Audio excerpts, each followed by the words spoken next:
مطلب گائیڈ نہیں کر پا رہے کہ وہ کریں, اور نہ ہم ان کو سپورٹ کر رہے ہیں ریلیٹڈ ٹو ایگریکلچر. اور جو ینگسٹرز ہیں ان کی پارٹیسپیشن کیسے یقینی بنائی جائے, چونکہ آپ اپنی جرنی شیئر کر کے ان کو بھی موٹیویٹ کر سکتے ہیں؟ میرے تو جی بچپن سے والد صاحب, مجھے یاد ہے بچپن سے فارم ہاؤس پہ لے کے جاتے تھے, تو شوق وہاں سے آہستہ آہستہ ڈیولپ ہوا, لیکن کبھی سوچا نہیں تھا اس کو اپنی ایز اے پروفیشنل لائف میں فیلڈ بناؤں گا. بٹ جتنا پاکستان میں اس کا پوٹینشیل ہے جو ہم یوز نہیں کر پا رہے, مجھے لگتا ہے ایگریکلچر میں ینگسٹرز کو آنا چاہیے. اس سے ہمارے ملک میں بہت زیادہ ہم اکانومی کو سپورٹ کر سکتے ہیں. ہمارے پاس 4 موسم ہیں, ہمارے پاس لینڈ بڑا زرخیز موجود ہے, آبپاشی کا ایک مربوط نظام ہے, اور ہمارے پاس مین پاور بھی ہے. تو ڈیفینیٹلی آپ نے بالکل ٹھیک کہا کہ ہمارے پاس اتنے ریسورسز ہیں اور ابھی ہم نے اس کو اس طریقے سے یوٹیلائز نہیں کیا ہے. میں ساتھ کی طرف اس چیز کو لے کر چلوں گی, جیسے کہ آپ نے ابھی اس بات کا ذکر کیا کہ ہمارا آبپاشی کے اندر اتنا زیادہ پانی ویسٹ ہو جاتا ہے. تو نیشنل فوڈ سیکیورٹی پالیسی 2018 یہ بتاتی ہے کہ ہم بڑھتی ہوئی آبادی کی غذائی ضروریات کو پوری کرنے کے لیے جو ہم زیادہ سے زیادہ جو فارمنگ کر رہے ہیں, اس میں پانی کے جو ہمارے پاس اویلیبل ریسورسز ہیں وہ شدید دباؤ میں آ رہے ہیں. آپ کیا سمجھتے ہیں کہ پانی جو ہے ہم کس طریقے سے سسٹینیبل یوز اس کا یقینی بنا سکتے ہیں؟ اصل میں اس کے اندر بھی آبویسلی بات ہے, آپ نے میں تھوڑا سا پیچھے جاؤں گا, جب انہوں نے بتایا کہ ہمارے پاس موسم بھی ہیں, آپ نے کہا ہمارے پاس لوگ بھی ہیں, ہمارے پاس ہر چیز ہے, ہمارے پاس وہ اسکل لیبر نہیں ہے. اب آپ نے یہ جیسے فار ایگزامپل انڈیا میں یا باقی بہت سارے ملکوں کے اندر جہاں پہ پانی کا ایشو ہوتا ہے, وہاں پہ پھر وہ رین ایگریکلچر کرتے ہیں. آپ کے پاس جب پاکستان میں لینڈ کی کمی نہیں ہے, آپ کے پاس اگر فار ایگزامپل 250 ایکڑ کا فارم ہے, آپ اس کے اندر اگر 5-10 ایکڑ جو ہے آپ اس کو ایک وہ گڑھا یا پھر پونڈ بنا دیتے ہیں. آپ کا جو بھی بارش کا پانی آتا ہے آپ اس کو یوٹیلائز کریں, آپ اس کو ویسٹ کرتے ہیں.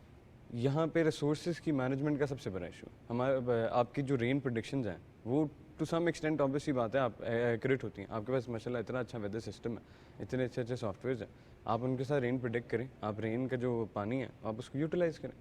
آپ کا اس کے علاوہ جو ہماری آپ کی نارمل جو کچے کھالے ہوتے ہیں وہ اکثر آپ کا جتنا بھی پانی ہے اس سے سارا ضائع ہو جاتا ہے. اکثر وہ آپ کی زمین ہی اس کے اندر سیلینیٹ ہو جاتا ہے, وہ پی جاتی, آپ کا پانی پہنچتا ہی نہیں. فار ایگزامپل آپ نے 10 لیٹر پانی نکالا, 10 لیٹر میں سے کم بھی 2 لیٹر آن دا وے ضائع ہو جائے گا. باقی آپ کا جو 8 لیٹر پہنچے گا اس میں بھی آپ وہ بیچارے کے پاس وہ نہیں ہے, کنونشنل طریقے سے اس نے اس کو لگانا ہے, اور جتنی دیر میں آگے تک پہنچائے گا اس کو پانی کو, وہ ویسے ہی میرے خیال سے 2 یا 3 لیٹر رہ جاتا ہے. اور یہ چیز ہم لوگ تو پریکٹیکلی کر کے دیکھا. پہلے ہم لوگوں نے کنونشنل فارمنگ کی, پھر ہم لوگوں نے اس کے بعد آرگینک فارمنگ کی, پھر ہم لوگوں کو سمجھ آیا کہ یہ گیم ہے اکانومیز آف اسکیل کی, کہ آپ کے پاس جتنی بڑی جگہ ہوگی, فار ایگزامپل ایک آدمی کم سے کم 8 ایکڑ پہ کام کر سکتا ہے, لیکن اگر ایک آدمی کے پاس فارم ہی 1 ایکڑ کا ہے, اب وہ پوری سال بے شک اس پہ محنت کرتا رہے, ٹائم اس کو بھی وہی 90 ٹو 110 ڈیز لگیں گے مکھی لگانے کے لیے, لیکن اگر اس بندے کے پاس آپ کے پاس زیادہ زمین ہوگی, 8 سے 10 ایکڑ ہوگا, تو obviously بات ہے وہی سیم بندہ. پانی کی بچت کے لیے کوئی نئی ٹیکنیک آپ نے پریکٹس کی ہے اپنی فارمنگ کے اندر؟ یوزلی اس کے اندر ہمارا یہ ہوتا ہے کہ ہم ایک تو ان کو سب سے پہلے جو آپ کے سیمنٹ کے سلیبز والے ہوتے ہیں, پکے کھالے جنہیں نارمل لینگویج میں کہتے ہیں ہم, وہ obviously بات ہے ایکسپینسو کام ہے. اور اس کے علاوہ اگر آپ کر سکتے ہیں کور. اب جو ہماری مین آپ کی اریگیشن کی جو کنالز ہیں جو گورنمنٹ کی ہیں, ان کو اگر ہم کور کر دیں, ان کو شیڈ دے دیں, جیسے آپ کے انڈونیشیا میں وہاں پہ ان کے جو کنالز ہیں انہوں نے اس کے اوپر سولر لگا دی. اب آپ کے جو کنالز ہیں جتنی بھی وہ اریگیشن کے لیے یا جو دور لمبے راستے پہ جانی ہے, ان سب کی جو اوپر وہاں پہ انہوں نے سولر پینلز لگا دی ہیں. اب اس کا وہ ملٹیپل یوز ہو رہا ہے. ایک تو وہ اس کو ایواپریٹ ہونے سے روک رہی ہے, پانی کو ہیٹ سے بچا رہی ہے. دوسرا obviously بات ہے ان کو سے انرجی مل رہی ہے. اچھا, یعنی آپ نے ایک بڑا زبردست ماڈل ہمارے سامنے پیش کیا, انڈونیشیا کی مثال دی ہاں. کہ وہاں پر سولر پینلز جو اریگیشن سسٹم کے اوپر اور نیرو کنالز کے اوپر لگے ہوئے ہیں, جس سے ایک تو کسان کو چیپ الیکٹریسٹی ملتی ہے, اور دوسری بات یہ کہ آپ کا وہ خشک ہونے سے, خشک سالی اور ایسے چیلنجز, موسمیاتی تبدیلی کے تناظر کے اندر یہ چیلنجز نہیں ہوں گے. راجہ حاذق, جیسے کہ انہوں نے بھی بات کی کہ ہمارے پاس بہت سارا پانی ہے جو کہ ضائع ہو جاتا ہے. واٹر پالیسی 2018 کے مطابق جو ہم نے زیر زمین پانی نکالنے کا سلسلہ جو شروع کیا ہے ٹیوب ویلز وغیرہ کے ذریعے سے, جو بہت عرصے سے جاری ہے, اس کی وجہ سے یہ ہوا ہے کہ ہمارے پاس آرسینک اور فلورائڈ جو ہے اس کا تناسب و سالٹس کا زیادہ ہو گیا. ہماری جو سوئل ہے اب وہ اس طرح زرخیز نہیں رہی. آپ کیا سمجھتے ہیں کہ اس سے آپ کے اور جو نئے آنے والی نئی نسلیں ہیں جو ہماری فارمرز کی یا ماڈرن فارمرز کی, ان کو کیا چیلنج ہوگا؟ ایک تو ابھی ہم نے جو سٹارٹ کیا ہے, ہم نے ڈرپ اریگیشن سسٹم سٹارٹ کیا ہے اپنے فارمز پہ. اینڈ سیکنڈلی ہم جو اب یوز کر رہے ہیں, ویسے جو لوگ موسٹلی یوز نہیں کرتے, ہم کھاد کی جگہ ہم اپنی کھاد بنا رہے ہیں, آرگینک کھاد بنا رہے ہیں, جس سے بہت زیادہ کھانے میں اور ان چیزوں میں بہت فرق ہوگا, ہر چیز آرگینک ہو جائے گی. ہم اس کی طرف موسٹلی اپنی ایگریکلچر کو لے کے جا رہے ہیں. مجھے اسی وجہ سے لگتا ہے کہ ینگسٹرس کو اس میں آنا چاہیے, کیونکہ وہ زیادہ پڑھے لکھے ہیں اور وہ اس چیز کو سمجھ سکتے ہیں, ریسرچ کر کے آ سکتے ہیں. جیسے باہر کے ملک میں آسٹریلیا, ہر جگہ آرگینک فارمنگ کی طرف لوگ جا رہے ہیں. یہ صحت کے لیے بہت اچھا ہے, اور لوگ جتنے جلدی اس چیز پہ آئیں اتنا اچھا ہے. اچھا, لیکن اگر کسی جگہ پر فار ایگزامپل پانی جو ہے وہی سیوریج والا اویلیبل ہو فصلوں کو بھی سیراب کرنے کے لیے, ایسے چیلنجز کو آپ کیسے پھر ٹیکل کریں گے؟ مجھے لگتا ہے اگر یہ والا پانی ہو زیادہ بہتر ہے فصلوں کے لیے. فصلوں کو جی فرٹیلائز زیادہ فصلوں کے لیے زیادہ اچھی چیز ہے. اچھا, ویسے جو آرگینک فارمنگ ہے کیا یہ وسیع پیمانے پر ہو سکتی ہے؟ جی بالکل ہو سکتی ہے. آپ اتنے بڑی پیمانے کے اوپر جو ہے یہ آرگینک فرٹیلائزر یوز کر سکتے ہیں؟ بالکل کر سکتے ہیں, اگر آپ خود اس کی پروڈکشن ٹائم ٹو ٹائم کریں تو آپ بالکل کر سکتے ہیں. اچھا, اور اس کی جو پیداوار ہے, پیداواری صلاحیت وہ کیسی ہے؟ بہت اچھی ہے. ابھی تک ہماری جو ییلڈ آئی ہے وہ اس سے زیادہ بہتر ہے. اچھا, ساتھ اگر ہم اس چیز کو آگے لے کر چلیں, انہوں نے بھی جیسے حاذق نے ریسرچ اینڈ ڈیولپمنٹ کی بات کی کہ اب جو ینگسٹرز ہیں وہ اس میں ریسرچ اور انوویٹو ٹیکنیکس لے کے آ سکتے ہیں.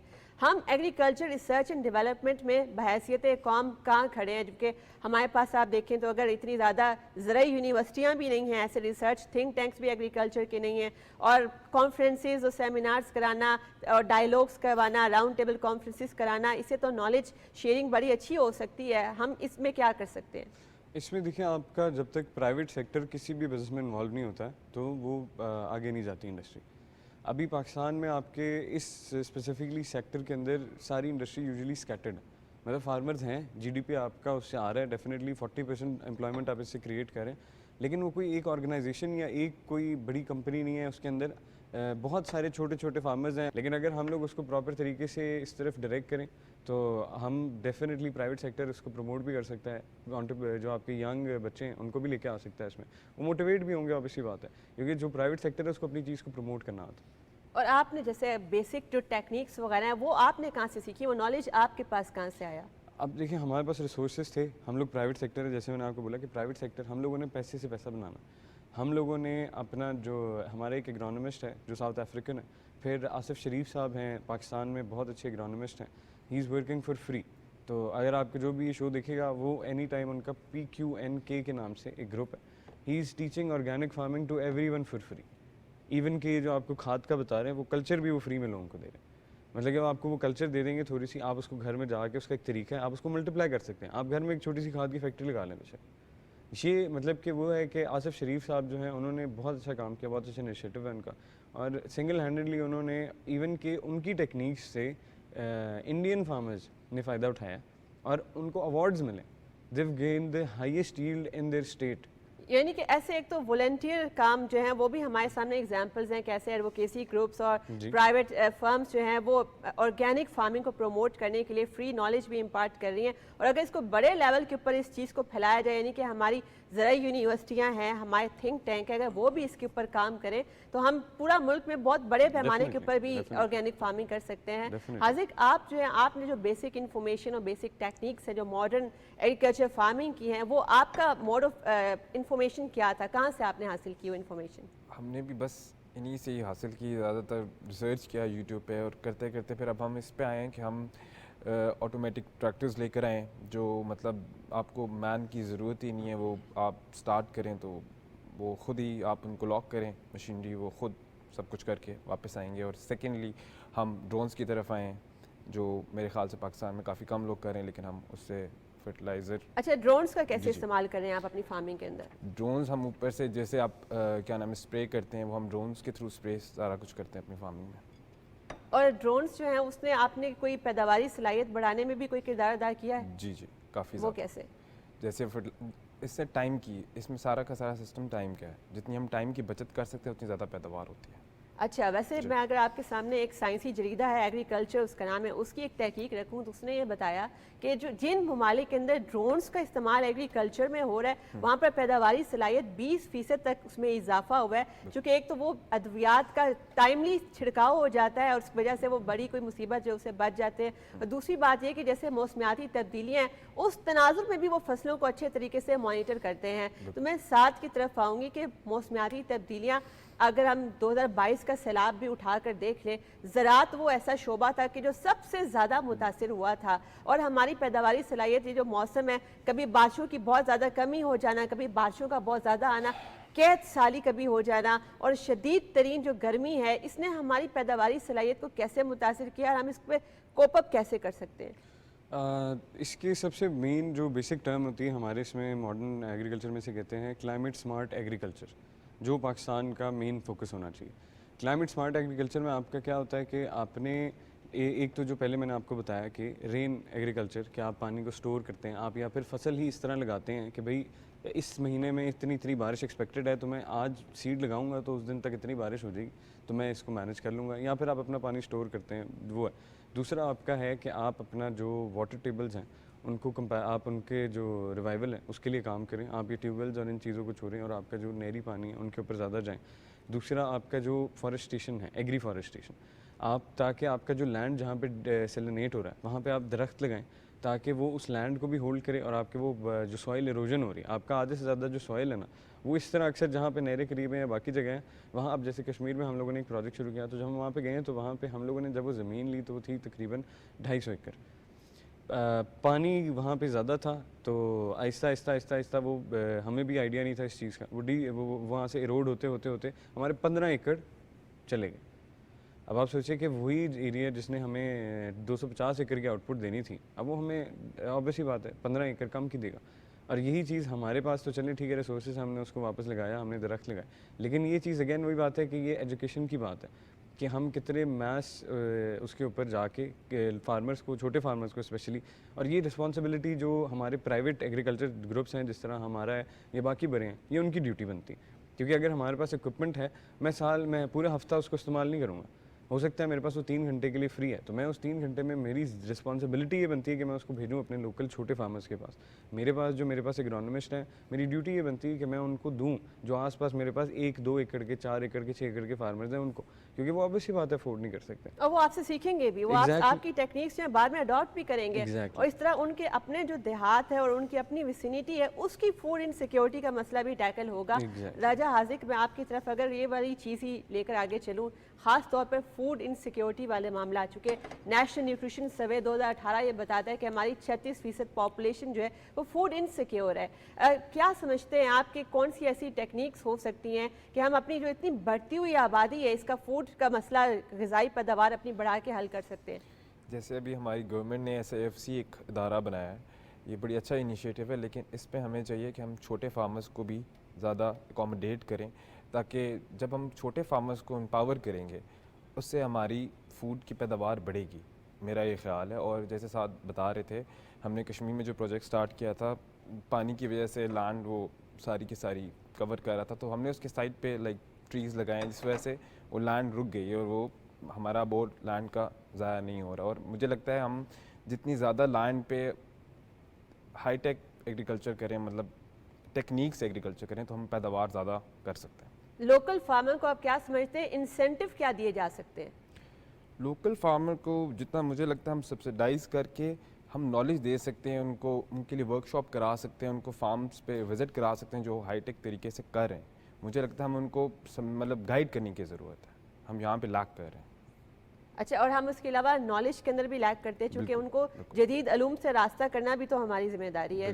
یہ کیسے ہو سکتا ہے؟ ان کی نالج، ان کی بیسک انفارمیشن یا ٹیکنیکس جو ہیں یہ کیسے ہو سکتا ہے؟ مجھے لگتا ہے کہ ہمیں کچھ ورک شاپس کرانی چاہیے، اینڈ سیکنڈلی ہمیں ایگریکلچر کو پروموٹ کرنے کے ایگریکلچر اچھی یونیورسٹیز بنانی چاہیے جس میں ہم اچھے سے ٹیچرز رکھیں جو ان کو گائیڈ کر سکیں، اور مطلب جب آہستہ آہستہ لوگوں کو اس میں زیادہ پیسے نظر آئیں گے، مجھے لگتا ہے لوگ خود بخود اس کی طرف آئیں گے۔ جیسے لوگوں کو پراپرٹی میں ایک زمانے میں پچھلے 10 سال بوم تھا، تو لوگوں کو اس میں زیادہ مجھے لگتا ہے نظر آ رہا تھا، اور اب مجھے لگتا ہے وہ اگلے 10 سال ایگریکلچر کے ہیں، جو ایگریکلچر میں اگر ہم اس کو صحیح طریقے سے چونکہ پاکستان کی جو معیشت ہے، زراعت ایک ایسا شعبہ ہے، اس کی ریڑھ کی ہڈی کی حیثیت رکھتا ہے۔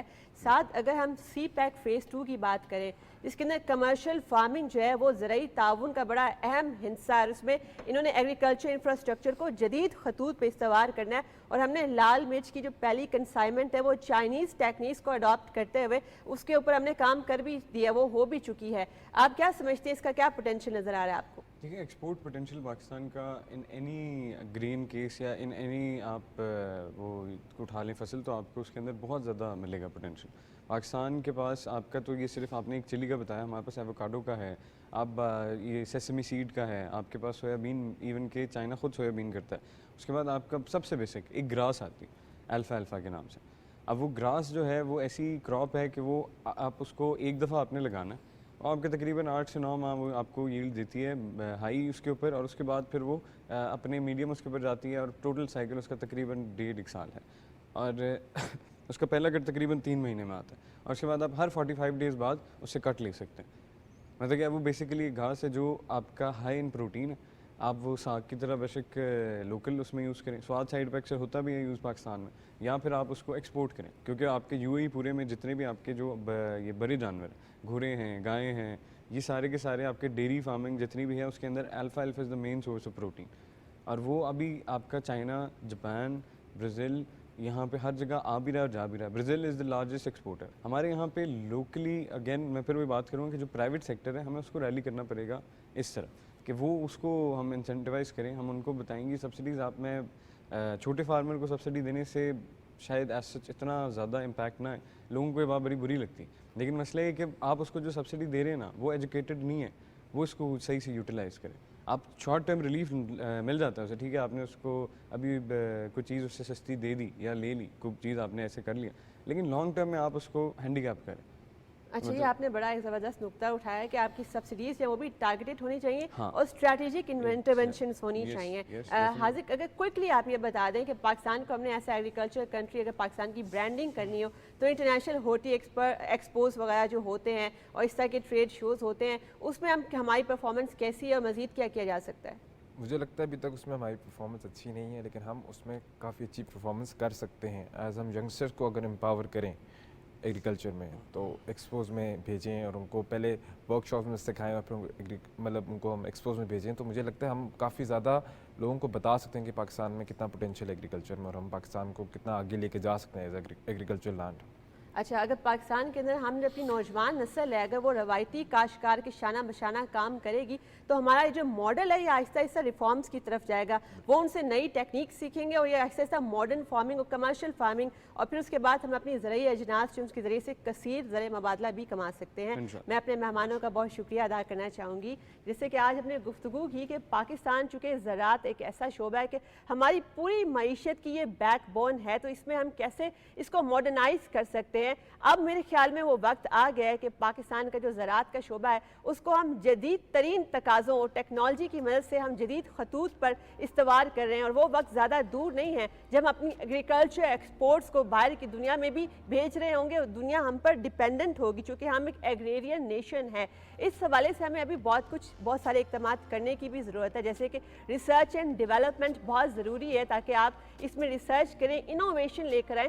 ہر جگہ کا ماڈل جو ہے دنیا بھر کا وہ ایگزیکٹلی کسی ملک میں امپلیمنٹ نہیں ہو سکتا چونکہ ہمارے موسم کے تقاضے ڈفرینٹ ہیں. اس کے علاوہ ہماری مین فورس, ہمارا اریگیشن سسٹم ڈفرینٹ ہے. ایگریکلچر یونیورسٹیز ہیں, seminars, think tanks, work shops, ایسے انیشیٹوز کی بھی بہت ضرورت ہے تاکہ ہم جو ہمارا روایتی کاشتکار ہے ہم اس کو جدید علوم سے ایک تو آراستہ کریں. دوسری بات یہ کہ جو ہمارے ینگسٹرز ہیں ان کو ہم ایگریکلچر کے اندر سرمایہ کاری کی طرف راغب کریں, اور یہ بھی ایک بڑا زبردست پروفیشن ہماری یوتھ کے لیے ہو سکتا ہے چونکہ پاکستان کے اندر آپ دیکھیں آپ کو تمام فیوریبل کنڈیشنز نظر آئیں گی. یہاں کا آپ کو ویدر پیٹرنز ملیں گے, یہاں کو آپ کو زبردست ترین اریگیشن سسٹم ملے گا, آپ کو لیبر فورس بھی بڑی زبردست مل جائے گی. بس آپ نے اس کو تھوڑا سا نکھارنا ہے, تھوڑی سی اس کی اسکل پالش کرنی ہے. اور حکومتی سطح کے اوپر اب تو SIFC بھی لانچ ہو چکا ہے جس کے 5 جو بیسک اس کے پرنسپلز ہے, گولز ہے, اس میں سے ایک زراعت کا شعبہ جو اس کو بھی پاکستان کے اندر زرعی انقلاب لانا بھی ان کی ترجیحات میں شامل ہے. اپنی میزبان سارہ خان کو دیجیے اجازت. اللہ حافظ.